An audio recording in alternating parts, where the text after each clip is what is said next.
నమస్కారం. ఈ దేశం బాగుపడడం కోసం బ్లాగుల్లో పోరాడే ప్రతి వాడికి నా నమస్కారం. అలాగే ఈ దేశాన్ని ఉద్ధరించడం కోసం ట్విట్టర్లో హిట్లర్లా అరిచేవాడికి కూడా ఓ నమస్కారం. అంతేకాకుండా దేశంలో జరుగుతున్న అన్యాయాల్ని ఫేస్బుక్ ద్వారా ఎదిరించే ప్రతి ఫేస్ కి నా నమస్కారం. మనందరికి కూడా దేవుడు అంటే బాగా ఇష్టం కదా.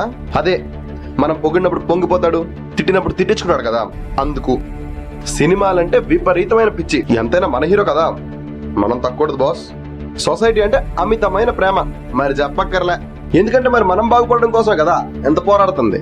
అదే ఆన్లైన్ లో నేను సాయంత్రం పిచ్చపాటి మాటల్లో ఆవేశంగా మా ఫ్రెండ్ గారు ఒకడు లేచి, మావా ఉద్యోగాన్ని సెలవు పెట్టి మరీ వెళ్ళి ఓటేసాను రా, ఉపయోగం లేదు, మళ్ళీ జన్మలో ఓటేను అన్నాడు. ఇంతలో మా ఆటలో అరటిపండుగా లేచి, ఓటేయకపోతే మహా పాపవరా మావా అన్నాడు. టక్కుని ఇంకోటేమో లేచి, నచ్చకపోతే నోట నొక్కరా అన్నాడు. నాకేమో నవ్వు వచ్చింది. రీసెంట్ గా మా రాష్ట్ర మంత్రి వారిలో ఎస్సీ వాళ్ళకి బంపర్ ఆఫర్ బొనాంజా ప్యాకేజ్ ప్రకటించారు. ఎస్సీ విద్యార్థులు కెనడా వెళ్ళి చదువుకోవడానికి ప్రభుత్వం 15 లక్షల దాకా ఆర్థిక సహాయం చేస్తుందంట. ఎస్సీ వాళ్ళు కెనడా కూడా వెళ్ళిపోతుంటే మేమేంటి సార్, కనీసం మా ఊరి చివరి కెనాల్ కూడా దాటలేకపోతున్నాం.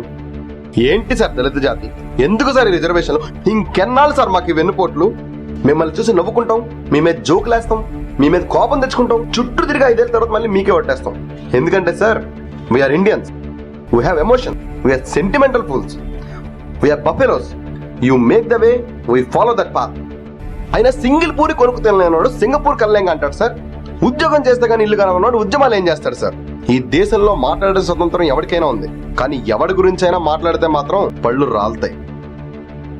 ఫోన్ లో జరుగుతున్న ట్రాప్లు, దేశంలో జరుగుతున్న రేపులు, ఇవన్నీ మేము కూడా పట్టించుకుంటాం. అదే ఆన్లైన్ లో అమ్మ బర్త్డే రోజు ఫేస్బుక్ లో వెళ్ళి విషెస్ చెప్తాం, కానీ ఫేస్ టు ఫేస్ విష్ చెయ్యం. ఏడాదిలో ఒక్కరోజే అటల్ బిహారీ వాజ్పేయి, ఆ తర్వాత ఆయన ఎవడు కూడా పట్టించుకోడువే. ఎరచంటి రైటే కదా. అయినా లేని దొరదా ఎందుకు అని మాకే దొరదలేనప్పుడు మీరొచ్చి గోగడం ఎందుకు సార్? సమాజాన్ని ఉదికారేసే TV9, దమ్మున్న ABN, ఉదయం తింటే సాయంత్రం కూడా న్యూస్ ఛానల్స్ 1,00,000. ఒక్కరైనా సరిగ్గా మాట్లాడుతున్నారా? అయినా మేము కుర్రాలం కదా sir. Power star cinema front రో టికెట్ దొరికితే చాలు, పవర్ లో ఉన్న పార్టీ ఏం చేస్తే మాకెందుకు? మిగతాది నువ్వు మాట్లాడతావా, నన్ను మాట్లాడమంటావా? నేను ఇలాగే మాట్లాడతాను. నీకు నచ్చితే విను, నచ్చకపోతే నన్ను తిట్టుకో. 100లో ఒక్కడు విన్నా నేను హ్యాపీనే. నా మీద అరవడం మానేసి నువ్వు పోతే నీ కోసం ఏడ్చే నలుగురు కోసం వెతుక్కో. Love you.